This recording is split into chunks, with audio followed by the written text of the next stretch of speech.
Hello and welcome to ZHTV. I'm Mitch Keating, and joining me as always is Aidan Cellini to go through all the latest from the AFL and outside as well.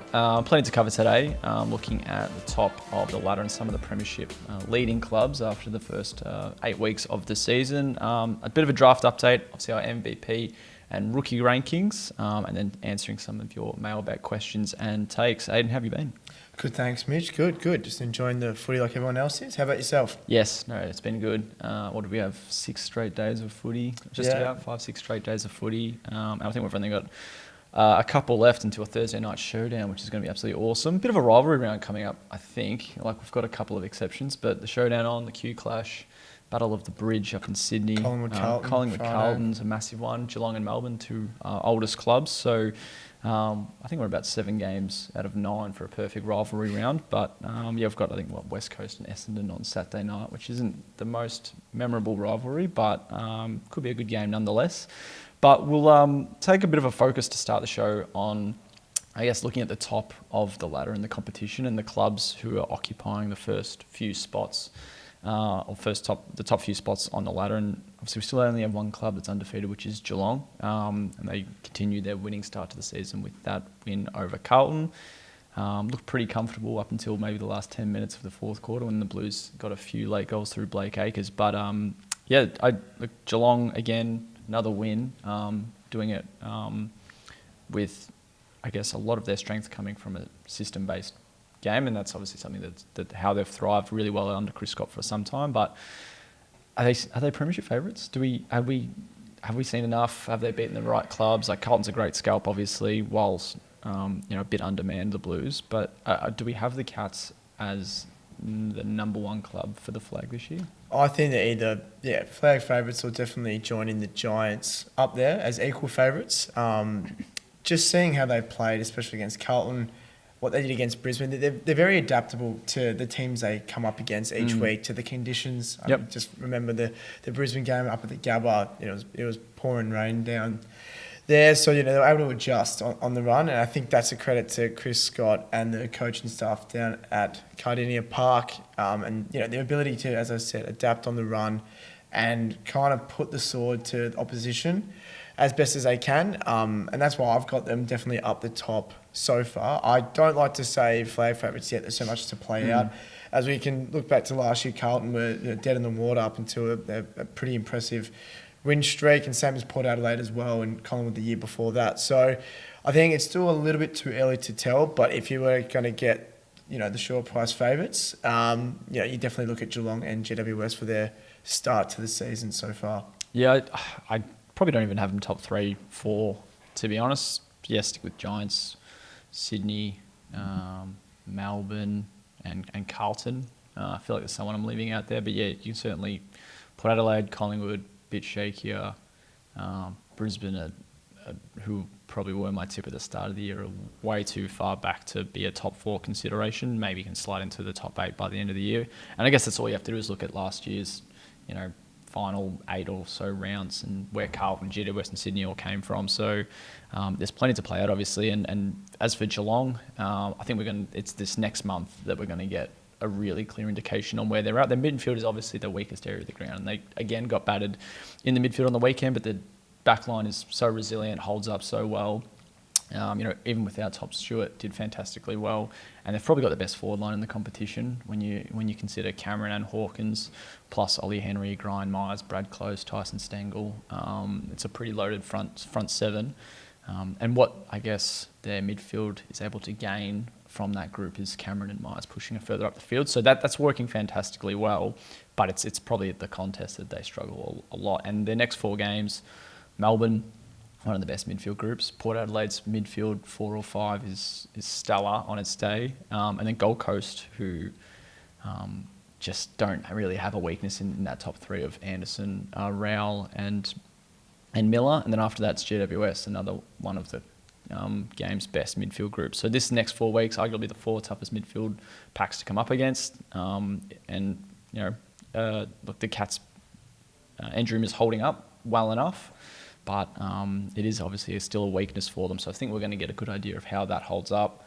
And if it is going to be too much against those 4 clubs, how the back line is going to fare with a lot more pressure potentially than what they've had to start the season. So, like I said, I think I still have Geelong behind the Blues, even though they beat them over the weekend. And I probably still have GWS ahead of them as well, and Sydney too. So there's a bit to play out there for the Cats, but I don't have them as favourites. I think Chris Scott knows, especially with minor injuries to Patrick Dangerfield in the early parts of the year. Cam Guthrie just returned as well, so their interim has looked very different. You got Tanner Bruin there, Jack Bowes has now moved in there almost permanently. Tom Atkins has gone in and out. Brandon Parfitt finally securing a spot weird in that group, isn't it? And it's and that's the beauty, I think, of Geelong and what they've proven for over a decade now. It's that regeneration on the run.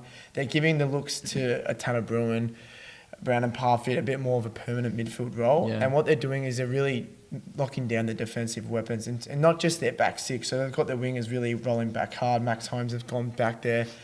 Maybe as a defensive wingman or more of a half-back role to really secure it. You've got Mitch Duncan's experience and expertise down there to really sort them out. As you mentioned, Tom Stewart, Sam DeConing keeps doing it week in, week out.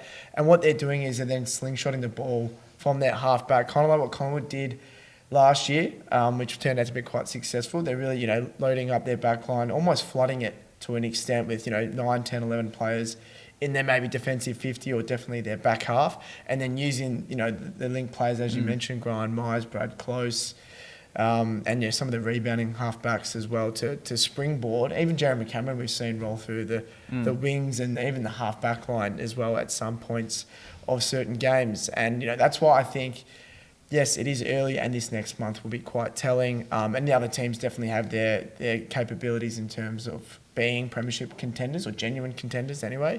But that's why I think Geelong's ability to adjust and realise that, yes, at the moment we don't have the strongest midfield.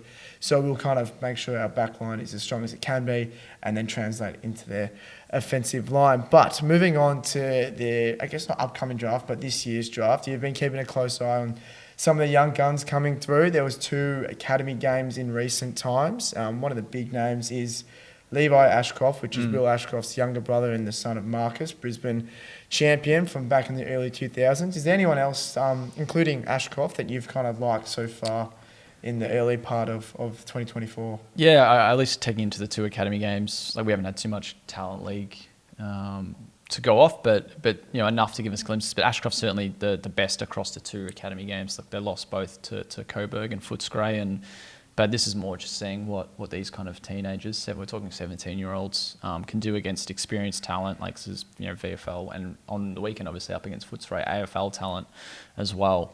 So we saw Riley Sanders have a pretty big performance after getting dropped, and obviously he's coming up against some ex-teammates and players a level that he's more comfortable with, but he was one of the best on for Footscray. Oscar Baker was in there, Caleb Poulter, Ryan Gardner, Charlie Clark. So there was heaps of AFL listed players for the Dogs, and Levi Ashcroft best on ground for the AFL Academy, that is, and that follows a game against Coburg that he was pretty dominant in the midfield. 33 disposals was the highest across both sides, and then I think it was another 27 or so against Footscray on the weekend. So he's really strengthened his case as the pick 1 selection. Would see him go one better than his brother Will, who went at pick 2, even though Will was probably the best player in his draft class as well. So it's going to be it's pretty open field all up. So you look at Ashcroft, Josh Smiley, who was probably, if it wasn't Ashcroft, he was probably the best midfielder over the weekend, and he's about 195 centimetres, I think, which is, you're looking at a Patrick Cripps build of just an absolute bull inside, and can have a fair bit of damage in the front half of the field as well. So he was, better over the weekend than compared to the Coburg game, but still pretty decent across both. Finn O'Sullivan made his comeback against the Dogs after a broken thumb. Kind of kept him to 1 game prior to this week. So he was quiet, but I think going off the runs he put on the board last year, he'll be another one in that pick 1 contention. Sid Draper's another one who's been sidelined for the start of the year through injury. So it's kind of, I think they're the names that you're probably looking at for that kind of pick 1 consideration, and Ashcroft certainly might be the one in front at this point of the year. Another name who's really, I think, strengthened their case as maybe a top 5, probably top 10, but maybe a top 5 consideration is Luke Traynor. So Sandringham Dragons key defender, 194 centimetres, good intercept and pretty good one-on-one. But I think he'd probably be better used if he was that second option who can fly across. But I think both games he's He's across both AFL Academy games. He's probably averaging close to 20 touches, 5 marks, and just really dominant in the air and clean by foot, which is really what you're after for the ball-winning defender at his height, and can just move the ball cleanly. So he's done really well. He was best on in the loss to Coburg, and then again one of the AFL Academy's best over the weekend as well.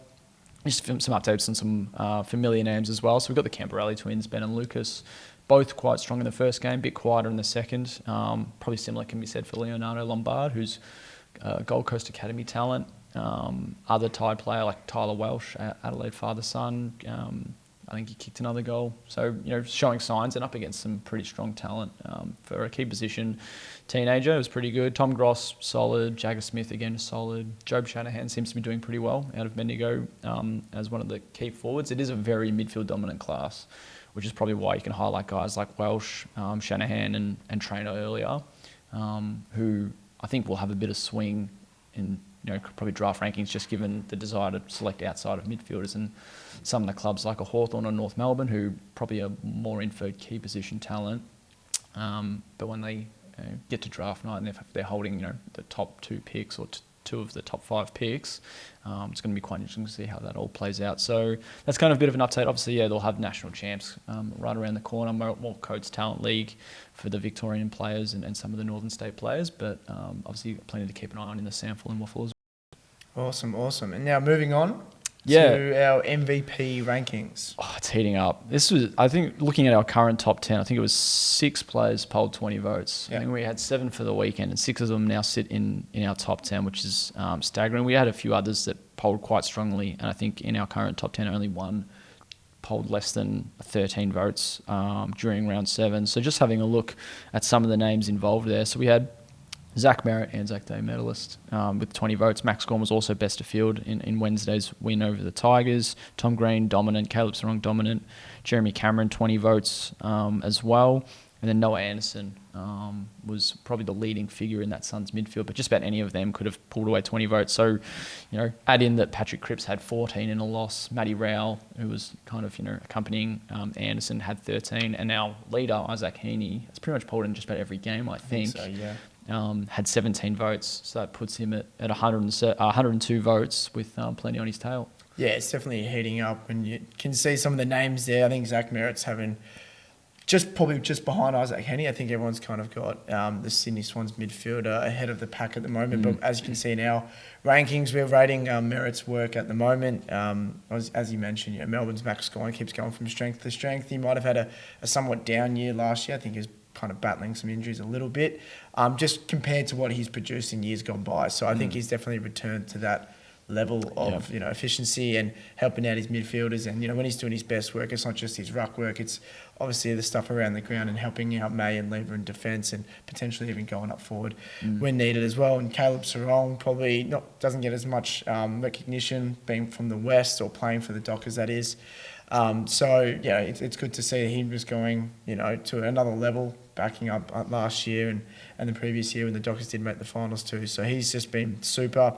But as you said, only Zach Butters from our top 10, the only one to not poll a vote. Costly at the moment, yeah. Yeah, and he was sound against the Saints, but I did see more Jace Burgoyne probably got the votes there. Willem Drew, who was a medalist from Friday night, he was pretty good as well. And I think Charlie Dixon kicked 4, so that's probably where you see most of the votes go to the power there. Yeah, and I think some of the players you mentioned, Sarong's had a good couple of weeks. Patrick Cripps has had a good couple of weeks.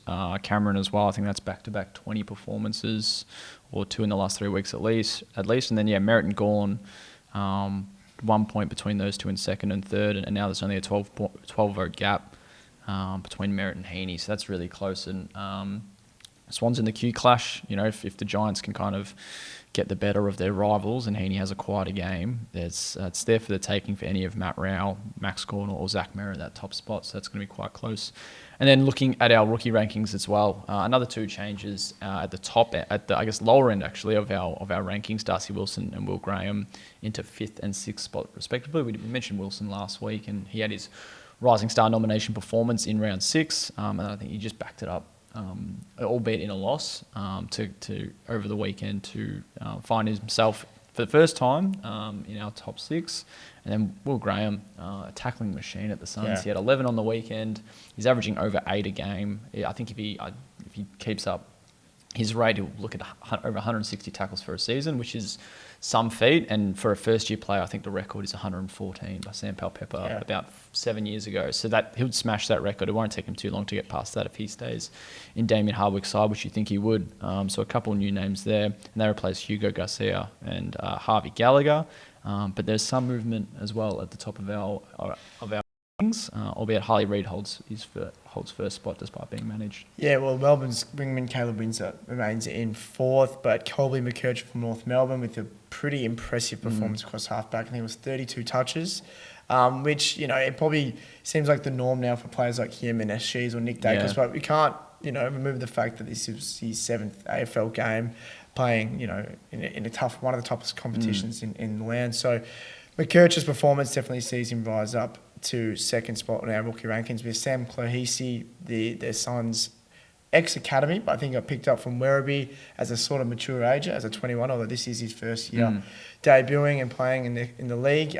He did drop to 3rd position, although it was a decent performance on the weekend, but probably still strong. Probably not to the level of McKercher in terms of that replacement. But Harley Reid, as we've known, despite being rested this weekend, he's been super in the past fortnight.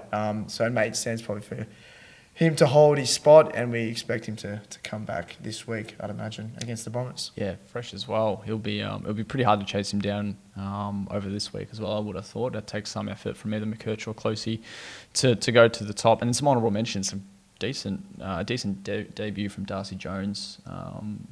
Certainly has him in our sights over probably the next month. Jake Rogers was maybe one of the best performing rookies over the weekend. I think it was only his 2nd game, so probably just need a little bit bigger of a window, just given what everyone else has kind of had so far this season. Zane Dursmar was another Roo that was impressive. And then I think Harvey Thomas is the one that can consider himself unlucky not to be in the top 6 this week after falling out a couple of weeks ago and having a pretty good game against Brisbane over the weekend in the absence of Toby Green and Brent Daniels. So, there are a few names obviously that are certainly in the mix at this point, as is probably Demon Blake Howes, another honourable mention from round 7.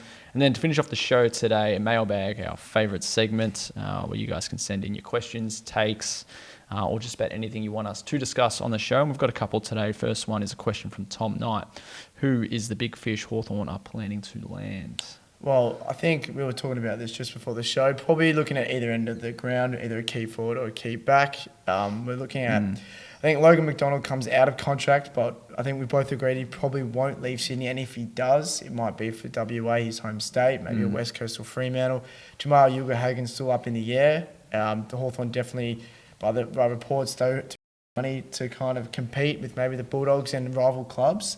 But then again, they sit 1-6. It's not necessarily an enticing project for Uga into the side. And again, I don't think he's a type of player. Although I think he can be a superstar, he won't, turn the fortunes around of that club. But they're probably two of the names that initially come to mind as a key forward prospect. Yeah, there weren't a lot of, available key forwards coming into the year. And the two you mentioned are probably the two that would fit the Hawks the best. But, yeah, very unlikely. While Hawthorn could offer pretty sizable deal, you'd think the Dogs have something like packaged for Ugle-Hagan, and at the same time a club like Freo or West Coast could probably rival pretty decent offers for McDonald. Then Dockers do have 3 first-round picks this year as well, which will come in handy for trade negotiations. Yeah, it'd have to be a key defender if they want to land someone big, but at the same time couldn't do that last year, missing Ben Mackay, and the players available this year probably aren't as big of a name. So maybe they have to look at the contractor pool, because what we've seen the past 2-3 years, particularly in the trade period, is a surprise, contracted player seeking a move, deep into the off season. So it'd have to be that, because the key defenders, the best ones you're looking at are Josh Battle. It sounds like Jack Henry's going to re-sign. Jake Kolodjasny, Nick Haynes, some of the guys we mentioned last week with Collingwood. So it's going to be hard to see them land a big fish. They've got the money to do so, but and they really wanted to attack free agency this year. It's just going to be a matter of who, given that I think a lot of the guys that are off contract this year that are eligible for free agency are more probably aren't the list needs for Hawthorn. And I don't think they want to be packaging that kind of money when you're talking 800 to 1.1 million for players who probably just going to be forcing another young first round pick out of a position. So it's going to be quite hard for Hawthorn, I think. And the second one, we've got a take from Hayden Cowley. Alex Pearce has 1 foot in the door for AA selection. Yeah, I think that's fair. We had our All-Australian team named after the first 5 rounds, I think it was. And he's your fullback, centre halfback, whatever you want to call it, maybe with Sam Taylor. Fantastic first month in particular. I think he came up against 3 of last year's top 5 key forwards. That's Taylor Walker, Nick Larkey, and Joe Danaher. I think there's someone else in that mix that he did pretty well against. And then obviously also came up against Charlie Curnow and or Harry Mackay and gather round and was solid once again, albeit in a loss. So it's going to be a hard one to argue with. Yeah, definitely the 2 premier key defenders at the moment. As you mentioned, Alex Pearce and Sam Taylor. I do have Stephen May kind of lurking in the shadows at the moment. I think he's had a really good start to the year, but definitely Alex Pearce has taken his game to another level as a skipper of the Dockers, and he's been super so far in 2024. Yeah, certainly the response they think they wanted from him after a down year last year. That will wrap up today's episode of Zero Hanger TV. Obviously, you can catch all our other video content and some of our online editorial content on zerohanger.com and on our YouTube and socials pages.